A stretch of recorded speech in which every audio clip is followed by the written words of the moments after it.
राज़े तकदीर पर क्या रोशनी डालेगा कोई, राज़े तकदीर पर क्या रोशनी डालेगा कोई, खुद ही सवाली है सवालात समझने वाला।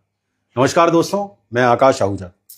दोस्तों, बीते 2 दिन से पूरे उत्तराखंड में एक मुद्दा बहुत ज़्यादा गर्म है। वह है खनन के कारोबार को लेकर। पूर्व मुख्यमंत्री त्रिवेंद्र सिंह रावत, जो वर्तमान में सांसद हैं, संसद में हरिद्वार क्षेत्र का प्रतिनिधित्व करते हैं, उन्होंने उत्तराखंड के राजस्व विभाग को लेकर कड़ी टिप्पणियां संसद में चर्चा के दौरान की है, सत्र के दौरान की है, सवालिया निशान उठाए हैं और रेट्रोस्पेक्शन की बात कही है। ये वही त्रिवेंद्र सिंह रावत हैं जिन्होंने इस सूबे की लगभग 4 साल बागडोर संभाली थी 2017 में जब सरकार बनी थी तब, और उनके अंतिम 1.5 वर्ष में 1 वर्ष में मुख्यमंत्री पुष्कर सिंह धामी लाए गए थे। दोस्तों, सबसे पहले मैं आपको दिखाना चाहता हूं कि क्या आरोप है। ये खबरें हैं कुछ, ये देखिएगा, एबीपी की खबर है। और सबसे बड़ी बात, दुर्भाग्य का विषय यहां पर यह है कि इन खबरों को प्राथमिकता से कहीं स्थान नहीं दिया गया, जबकि यह जो खनन का आरोप है, जो भ्रष्टाचार का आरोप है, वह सैकड़ों करोड़ रुपए का है। इसमें कैग की रिपोर्ट भी मैं आपको बताऊंगा, कंट्रोलर एंड ऑडिटर जनरल की एक रिपोर्ट भी, कि क्या आई थी खनन को लेकर, उसके बाद क्या नीति बनी थी। सबसे पहले मैं आपको यह दिखाता हूं कि पूर्व सीएम मुख्यमंत्री ने अवैध खनन का मुद्दा संसद में उठाते हुए सरकार की कार्यप्रणाली पर सवाल खड़े किए हैं। अपनी ही पार्टी की सरकार, भारतीय जनता पार्टी की सरकार, पुष्कर सिंह धामी की सरकार, जो पुष्कर सिंह धामी उनके विकल्प के रूप में 2017 का जब उनका टेन्योर 5 साल का शुरू हुआ था त्रिवेंद्र सिंह रावत जी का, तब लाया गया था। आरोप लगाया कि उत्तराखंड में खनन माफिया की पकड़ मजबूत हो चुकी है। त्रिवेंद्र सिंह रावत कहते हैं, आप देख सकते हैं कि बातचीत करते हुए इनका एक फोटोग्राफ है, क्योंकि एबीपी न्यूज ने यह खबर लगाई है। उत्तराखंड के पूर्व मुख्यमंत्री और वर्तमान में हरिद्वार सांसद त्रिवेंद्र सिंह रावत ने संसद में अवैध खनन का मुद्दा उठाया है। उन्होंने राज्य में खनन माफिया के बढ़ते प्रभाव, पर्यावरण को हो रहे नुकसान और राजस्व के कथित दुरुपयोग को लेकर केंद्र सरकार का ध्यान आकर्षित किया। माफिया की पकड़ मजबूत हो चुकी है, जिससे सरकारी खजाने को बड़ा नुकसान हो रहा है। साथ ही प्राकृतिक संसाधनों का अंधाधुंध दोहन किया जा रहा है। संसद में चर्चा के दौरान त्रिवेंद्र रावत ने कहा कि प्रदेश में खनन की आड़ में बड़े पैमाने पर अनियमितताएं हो रही हैं। आरोप लगाया कि कई खनन क्षेत्रों में तय सीमा से अधिक खनन किया जा रहा है। ये मैंने आपको बहुत छोटी खबर एक पढ़ा दी है कि लब्बो लुआब क्या है इसका। दोस्तों, आरोप प्रत्यारोप जब शुरू हुए तो उसके बाद एक खबर और आती है जो देहरादून से प्रकाशित होती है जागरण में, दैनिक जागरण अखबार में, और इसमें लिखा जाता है, उत्तराखंड सरकार को इस वर्ष खनन से रिकॉर्ड 1025 करोड़ रुपए का राजस्व प्राप्त हुआ है। अवैध खनन, परिवहन और भंडारण से 74.22 करोड़ रुपए का जुर्माना वसूला गया है। राज्य में खनन राजस्व देने वाले प्रमुख विभागों में से एक है। इस वर्ष सरकार ने खनन नीति में बदलाव कर सुधार किया है। ये बयान आते हैं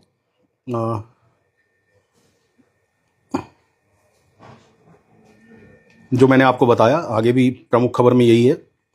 सचिव खनन जो हैं, जो सेक्रेटरी हैं, BK संत, ब्रजेश कुमार संत, इत्तेफाक से ऊधम सिंह नगर के जिलाधिकारी रह चुके हैं। उनके अनुसार इस वर्ष प्रदेश सरकार ने खनन विभाग के समक्ष 875 करोड़ रुपए का राजस्व लक्ष्य रखा था।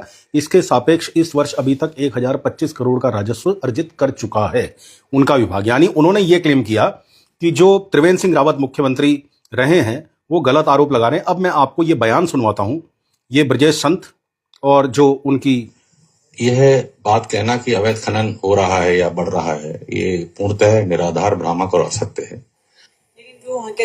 देखिए, सबसे पहले तो ब्रजेश कुमार संत जी ने, जो खनन के सचिव हैं इस समय, उन्होंने सीधा ये कहा कि ये आरोप भ्रामक हैं।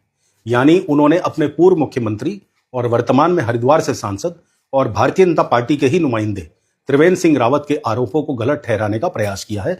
साफ तौर पर उन्हें नकार दिया है।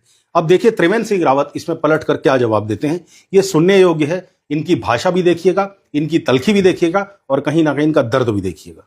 कि ऐसा खनन का कोई नहीं, यहाँ पर सब चीजें ठीक करें। आप उनके बयान को किस तरह देखिए? अधिकारी की बात है, मुझे कुछ नहीं कहना है।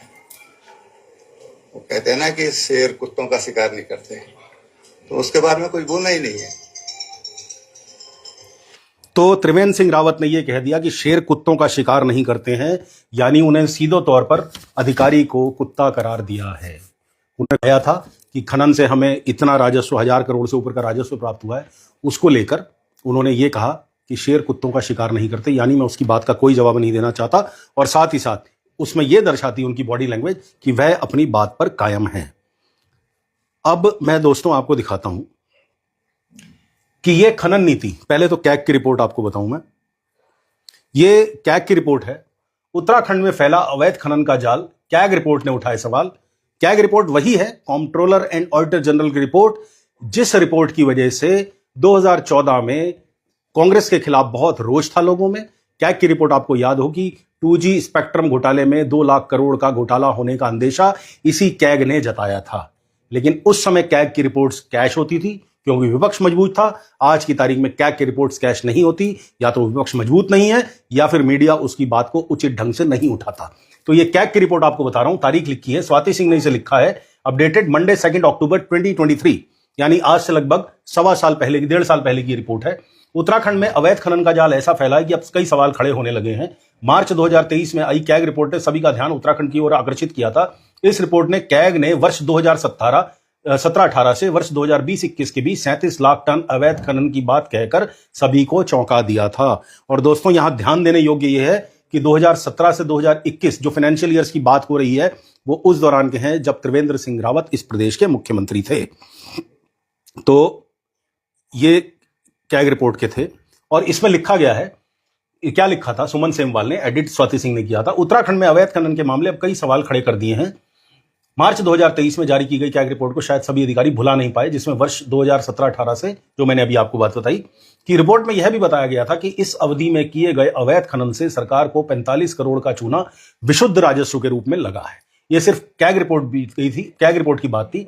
इस बात को 6 माह बीत चुके हैं, लेकिन हालात अब भी अधिक बदले नजर नहीं आ रहे हैं, क्योंकि देहरादून के खनिज विभाग के अभिलेखों में सिर्फ 40 के करीब ही उप खनिज के भंडारण केंद्र वैध हैं। इनमें से अधिकतर विकास नगर क्षेत्र में विद्यमान है। अब बात करते हैं नई खनन नीति की। 2023 में कैग की रिपोर्ट आती है, जिसका संज्ञान राज्य सरकार लेती है, और राज्य सरकार ने नए प्रावधान उत्तराखंड खनन नीति में किए कि खनिजों का परिवहन करने वाले सभी वाहनों में जीपीएस प्रणाली का इस्तेमाल करना जरूरी होगा। हुआ या नहीं पता। धर्म कांटा को भूतत्व एवं खनिकर्म निदेशालय के ई रवन्ना पोर्टल से जोड़ा जाएगा। हो सकता है हो गया हो, मुझे जानकारी नहीं है। बिना वैध दस्तावेज के खनिजों का परिवहन करने पर वाहन मालिक पर कड़ी कार्रवाई की जाएगी। इसकी असलियत ऊधम सिंह नगर में रहने वाला एक वाशिंदा जानता है कि बिना वैध दस्तावेजों के खनिजों का परिवहन होता है या नहीं होता है। खनिज से मतलब है यहाँ आरबीएम, रिवर बेड मटेरियल जिसे कहा जाता है। जो रिवर के बेड में जो चीजें होती हैं, चाहे वो रोड़ी हो, रेत हो, पत्थर हो, उनको बात। खनन क्षेत्र में पारदर्शिता और सरलीकरण लाया गया है। कितना लाया गया है मुझे नहीं पता, आप लोग फैसला कीजिए। खनन क्षेत्र को मजबूत बनाने के लिए आधुनिक तकनीक का इस्तेमाल किया जा रहा है। कौन सी तकनीक का इस्तेमाल किया जा रहा है आप जाने, मुझे नहीं पता। खनन क्षेत्र में ई टेंडरिंग के जरिए खनिज लॉट आवंटित किए जा रहे हैं, वो है, बिल्कुल है। अवैध खनन और परिवहन की रोकथाम के लिए ई रवन्ना पोर्टल की निगरानी की जा रही होगी, लेकिन कितनी की जा रही है इस पर सवाल जरूर उठता है। खनन से राजस्व बढ़ाने के लिए नीतिगत सुधार किए जा रहे हैं। अग्रीड, सब चीजों पर अग्री करते हुए आखिर एक chief minister, former chief minister Uttarakhand के अपनी ही सरकार पर अगर सवाल उठा रहे हैं तो बात गंभीर है। दोस्तों कुछ और चीजें मुझे दिखती हैं इस दौरान, मैं आपको बताता हूं कि विपक्ष के नेताओं का क्या आरोप था। विपक्ष का 2022 में जब धामी सरकार बनी तभी यह आरोप था कि 5 वर्ष के खनन के पट्टे दिए गए हैं।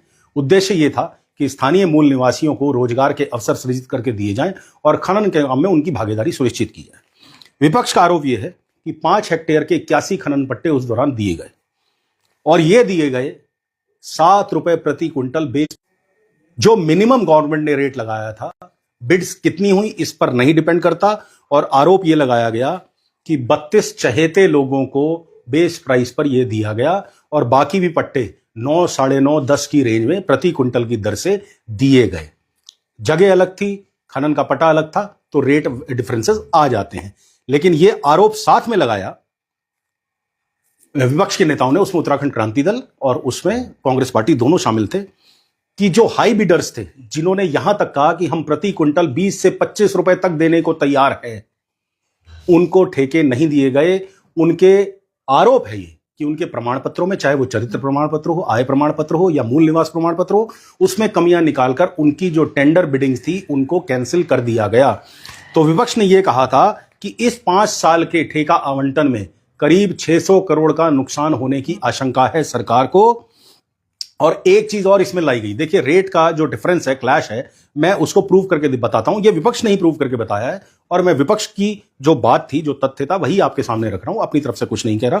उनका यह कहना था कि अगर अतिवृष्टि में जब वर्षा आती है, किसी के खेत में मान लीजिए नदी अपना रुख पलट के आ जाती है और उसके खेत में आरबीएम इकट्ठा हो जाता है, यानी कि रिवर बेड मटेरियल, जिसमें कंकड़, पत्थर, रेता आदि शामिल हैं, अगर उसके किसी के प्राइवेट खेत में ये इकट्ठा हो जाता है तो उसे गवर्नमेंट को इत्तिला करनी पड़ती है।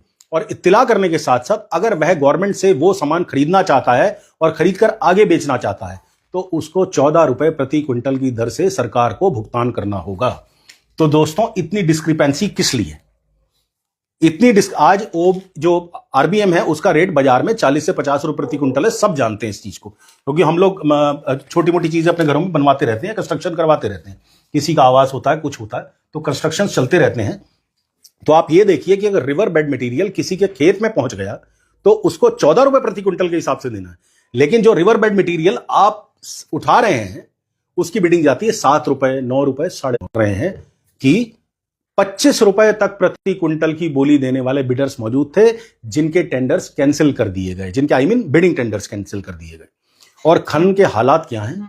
ऊधम सिंह नगर केंद्र है खनन का एक बहुत बड़ा, यहां बहुत जगहों पर खनन होते हैं, चाहे बाजपुर की बात कर लें, किछा की बात कर लें, शांतिपुरी की बात कर लें। इसके अलावा कुमाऊं में आप देखिए, हल्द्वानी में बहुत बड़ा खनन का गोला से कारोबार है। तो खनन का एक बहुत बड़ा खनन से राजस्व प्राप्त होता है और खनन के और अवैध खनन के कारोबार में हम लोग गोलियां चलते भी देख चुके हैं। तो यह सच है कि त्रिवेंद्र सिंह रावत ने अगर आरोप लगाए, हालांकि उनके आरोप बड़े देर से आए हैं, जब वह स्वयं मुख्यमंत्री थे तब कैग की रिपोर्ट सामने आई कि अनियमितताएं थी, अवैध खनन के काम में अवैध चीजें थी, अनियमितताएं थी, तब उन्होंने ये चीजें नहीं दुरुस्त की। लेकिन आज जब पुष्कर सिंह धामी मुख्यमंत्री हैं, उन्होंने खनन नीति लेकर आए हैं वो, जिसमें खनन सचिव ब्रजेश कुमार सन, जो कि मैंने पहले बताया कि ऊधम सिंह नगर के जिलाधिकारी रह चुके हैं, उन्होंने ये कहा कि हमने 1000 करोड़ से अधिक का राजस्व इकट्ठा किया है। मैं देखता हूं अगर कुछ और है, नहीं तो मैं इसे बंद करता हूं। तो दोस्तों, कुल मिलाकर कहने का तात्पर्य यह है कि अगर मुद्दा उठा है और वो भी एक ऐसे व्यक्ति ने उठाया है जो स्वयं इस सूबे का मुखिया रह चुका है, इस सूबे का हाकिम रह चुका है, यहां का नेतृत्व कर चुका है, तो अगर उसने, वीरेंद्र कुमार जी कह रहे हैं कुछ नहीं हो सकता है क्योंकि सब चोर लुटेरे एक साथ हैं और इनके साथ देती है दलाल मीडिया। आप सच्चाई कितना भी दिखा लीजिए। वीरेंद्र जी, मैं सहमत हूं आपकी बात से कि मीडिया अगर अपनी असलियत पर आ जाए तो कई सत्ताधारियों के लिए एक दिन भी टिकना बड़ा मुश्किल हो जाएगा। लेकिन यह दुर्भाग्य है कि हमारे देश का जो मीडिया है, पहली बात तो प्रेस फ्रीडम इंडेक्स में जो है वो 150 से भी ऊपर स्थानों पर है, 160 देशों की लिस्ट में। तो आप समझ सकते हैं कितना फ्री मीडिया है ये एक्चुअली जो कुछ पत्रकार कहते हैं गोदी मीडिया, लैपडॉग मीडिया, बिल्कुल सही कहते हैं। मीडिया अगर सच्चाई दिखानी शुरू कर दे, जैसे 2G स्पेक्ट्रम घोटाले की 2013 में दिखाई गई थी, 2012 में दिखाई गई थी सच्चाई, अगर सिर्फ कैग रिपोर्ट्स को लेकर ऐसे डिस्कशंस लगातार होते रहे तो कई सत्ताधीशों को जवाब देना भारी पड़ जाएगा। आज स्थिति यह है। और मैं आपको बता दूं, देखिए अभी हमारे एक लाइव दर्शक ने एक चीज बताई है कि अभी डंपर ने किच्छा में दरऊ चौराहे पर 2 लोगों की जान ले ली है। ये अभी की घटना मैं आपको बता रहा हूं, लाइव सेशन में हमें किसी ने ये बताया है, गौरव बेहड़ ने बताया है, किच्छा विधायक के पुत्र हैं तिलकराज बेहड़ जी के, उन्होंने अभी हमें ये कमेंट किया है हमारी पोस्ट पर। तो आप समझ सकते हैं कि खनन का कारोबार किस कदर फैला हुआ है, किस कदर यमराज बनकर ये ट्रक दौड़ते हैं, ये डंपर दौड़ते हैं, लोगों की जान लेते हैं। ताजा घटना अभी शायद ये मिनटों पहले की है, दरऊ में, जो गौरव जी ने लिखा है अभी कि 2 लोगों की मौत है, मेरी संवेदनाएं उनके साथ है।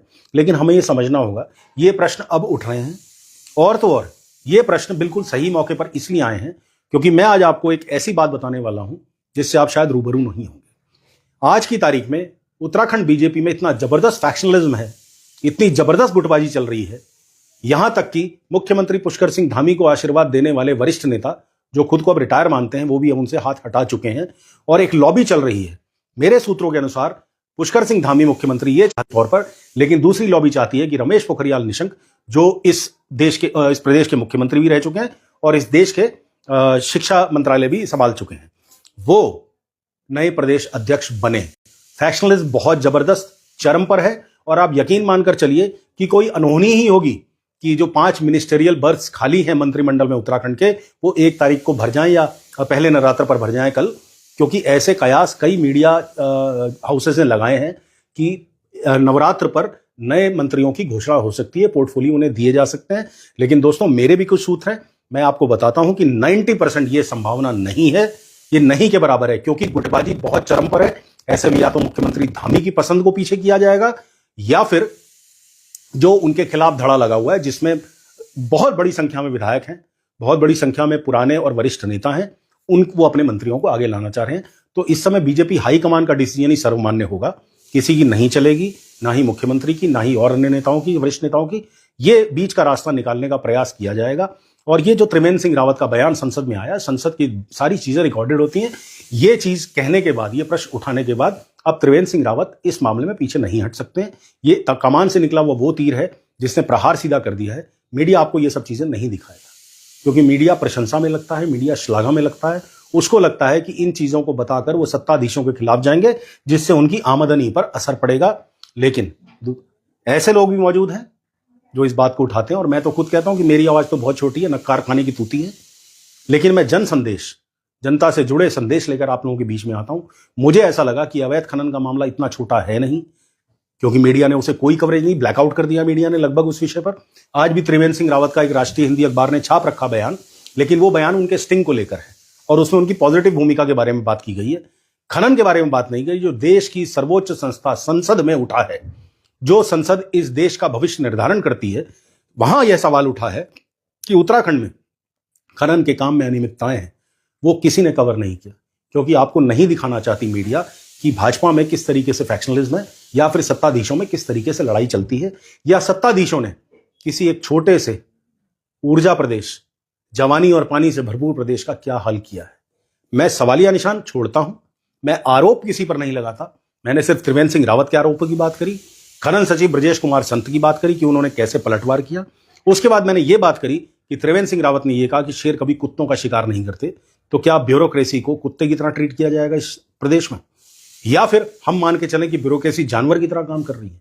ये मुख्यमंत्री के बयान है, पूर्व मुख्यमंत्री के, मेरे नहीं है मित्रों। तो मैं आप लोगों से अब विदा लूंगा। कुछ मैं आपको बताना चाहता था वो मैंने बता दिया, और अगर आपके प्रश्न हो तो प्लीज मुझे जरूर पूछें मुझसे। मैं जब लाइव से निवृत्त हो जाऊंगा तो मैं जरूर पढ़ने का प्रयास करूंगा। और चूंकि मैं पहले भी हमेशा आपको एक रिक्वेस्ट करता हूं कि भोपूराम खबरी मेरा पेज हैक कर लिया गया, मैं फिर से पिछले 20 दिनों से मेहनत कर रहा हूं, आकाश आहूजा शो शुरू करके एक बार फिर से विपक्ष की आवाज, जनता की आवाज बनने का प्रयास कर रहा हूं, और इस प्रयास में मैं लोगों की बुराई भी मोल ले रहा हूं। तो ऐसे मुझे आपका साथ चाहिए। प्लीज मेरे पेज को लाइक और फॉलो करिए, और कमेंट करके मेरा उत्साहवर्धन कीजिए। और अगर मेरी कोई कमी लगती है, तो मैं पहले भोपूराम खबरी में भी कहता था कि मुझे निंदक नहीं अरे राखी आंगन कुटी छुआए, ये दोहा बहुत अच्छा लगता है, इसको मैं जीवन में उतारता हूं। मुझे लगता है कि निंदा करने वाला ही आपका सच्चा मित्र होता है। तो मेरी अगर कोई कमी हो तो उसकी निंदा करें, मुझे बताएं, मैं उस कमी को दूर करने का प्रयास करूंगा, और एक बेहतर पत्रकार के रूप में आपके सामने आऊंगा। तो मुझसे जुड़े रहने के लिए बहुत बहुत धन्यवाद। इस पोस्ट को अधिक से अधिक शेयर करिए, यही मेरी आपसे प्रार्थना है। भारत माता की जय।